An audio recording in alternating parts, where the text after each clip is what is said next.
pertama saya ucapkan barakallahu lakuma wa baraka alaikuma wa jama'a bainakuma fi khair. Barakallahu lakuma, berikan berkah kepada mereka berdua ya Allah. Wa baraka alaikuma, berikan berkah dalam mengharungi kehidupan senang dan susah, lapang dan sempit. Wa jama'a bainakuma fi khair, disatukan dalam kebaikan. Hadis sunnah Nabi Muhammad sallallahu alaihi wasallam. Pertama, mesti difahami bahwa karena jodohlah engkau bertemu, bukan karena bertemu lalu berubah menjadi jodoh. Karena bertemu lalu berjodoh, atau karena ada jodoh maka bertemu? Karena ada jodoh maka bertemu. Berapa banyak orang yang bertemu tapi tak berjodoh? Berapa banyak orang yang berjodoh baru sekali bertemu langsung jadi? Tapi jangan gara-gara ini lalu tidak usaha. Nah, ini yang jomblo-jomblo besok nyantai aja. Nanti nggak ada usaha. Bukan pertemuan yang membuat jodoh, tapi jodohlah yang buat bertemu. Makanya harus ada ikhtiar dan usaha. Ini jodoh saya, bahwa saya sudah dikasih air hari ini 2 botol, 1 gelas dengan permen. Ini jodoh saya, rezeki saya ini. Tapi kalau saya tidak berusaha untuk mengambilnya, membukanya, rumahnya kosong. Ada yang mulai kayaknya. Harus ada ikhtiar. Allah kasih mata, Allah kasih telinga, Allah kasih tenaga, Allah kasih kudrat kemampuan, Allah kasih iradat kehendak. Maka gunakanlah potensi yang ada. Maka pahamilah wahai saudaraku bahwa kalian dipertemukan oleh Allah Subhanahu wa ta'ala. Ini banyak orang sekarang salah jawab. Mas, ya, itu istrinya? Iya. Ketemu di mana? Salah sambung.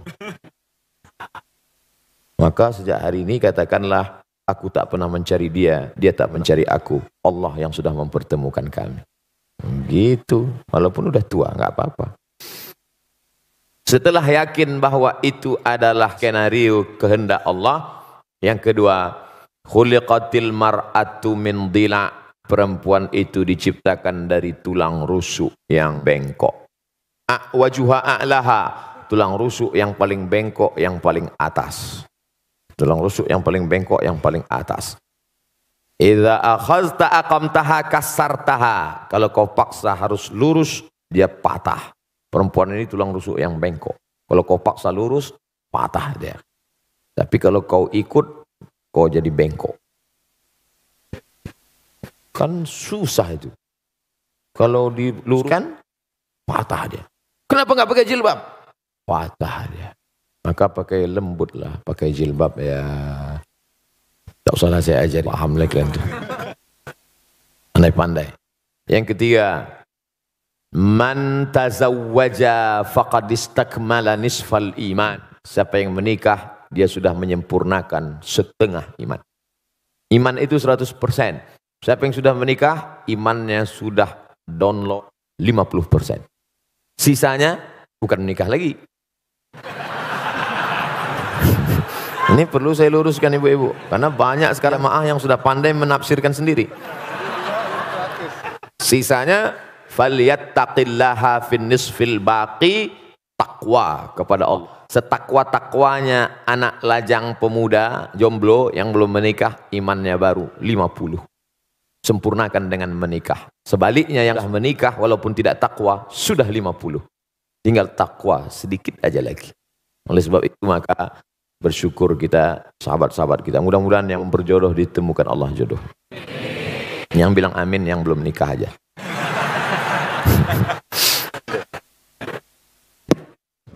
Masih ada. Ini baru 3. Yang keempat, dulu ketika engkau sendirian, wahai saudaraku, yang kau urus solatmu saja, yang kau urus jilbabmu saja.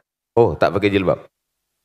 Tapi setelah kau menikah, sekarang ada beberapa gerbong kereta di belakangmu, tanggung jawabmu besar.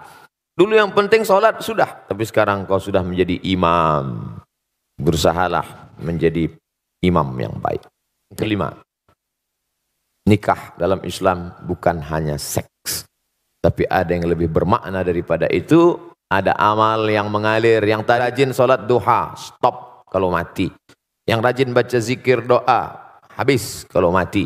Tapi yang menikah ada amal yang tidak mati. Waladun salihun, anak yang saleh.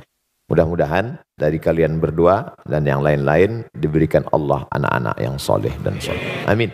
Ya Rabbal Alamin. Berikutnya pertanyaan, Amar. Assalamualaikum warahmatullahi wabarakatuh. Waalaikumsalam. Selamat pagi Pak Ustadz. Selamat pagi semuanya. Ketemu lagi kita Pak Ustadz. Kemarin saya pernah bertanya sama Pak Ustadz. Ya. Dan saya tidak pernah bosan untuk bertanya lagi sama Pak Ustadz. Baik. Saya tertarik sekali dengan ceramah Pak Ustadz barusan yang tentang ngerusak diri, fisik maupun metafisik. Dan saya mengakui juga dulu, ini juga untuk menjadi contoh untuk semua saudara-saudara di sini. Saya mengakui kalau saya tidak berdaya dengan adiksi saya.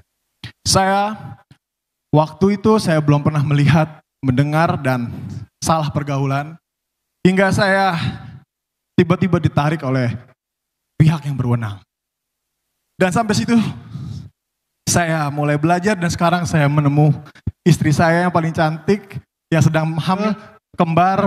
Doain semoga anak kami semoga sehat. Amin. Amin. Amin. Ya Rabbal Alamin. Dan pertanyaannya adalah ada ilmu atau aturan Pak Ustadz agar kita tetap bisa istiqomah di jalan yang benar dan baik menurut Islam.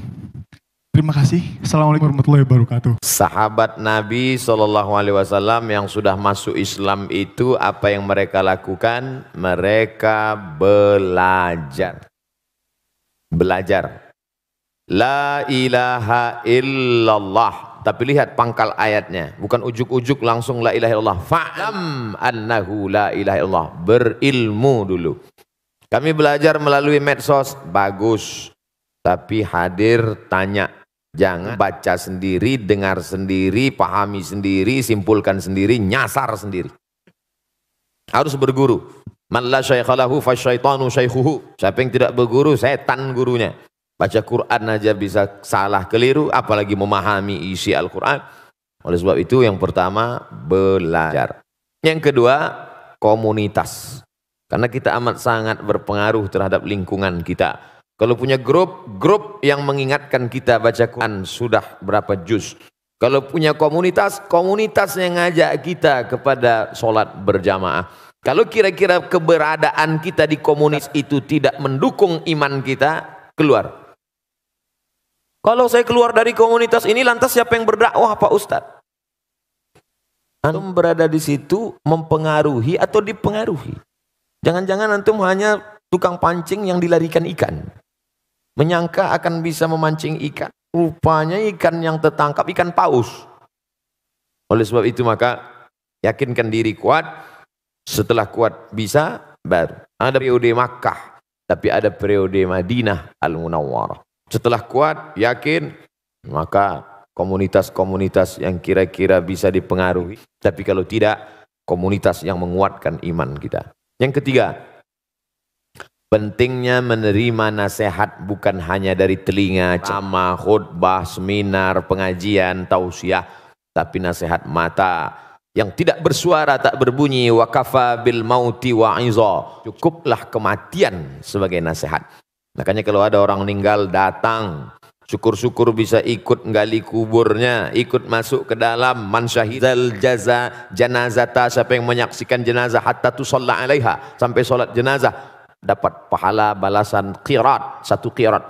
Wa man syahid janazata hatta tudfan, siapa yang menyaksikan solat jenazah ikut sampai ke pemakaman, lahu qiratan, dapat 2 qirat. Sahabat bertanya, wa mal qiratan ya Rasulullah? Apa 2 qirat itu wahai Rasulullah?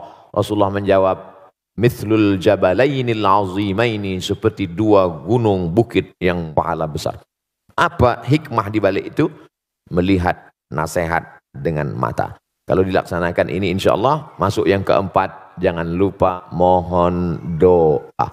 Makanya selesai pertemuan berdoa. Selesai, Ustaz doakan saya, doakan juga saya. Ustaz mohon doanya, doakan juga saya. Saya tak pernah berhenti mengucapkan itu. Karena kita tak tahu entah dari mulut yang mana doa itu menembus pintu-pintu langit. Boleh jadi kita merasa kita hebat, kita berilmu, tapi hati kita kotor. Ada dia yang bukan ustadz, bukan siapa-siapa, baru saja tobat, bersih hatinya sebersih-bersihnya. Lalu dari hati itu terpancar doa, dari doa itulah dikabulkan Allah. Makanya selalu saya katakan, doakan Ustaz Abdul Somad, doa dalam keadaan mati husnul khatimah.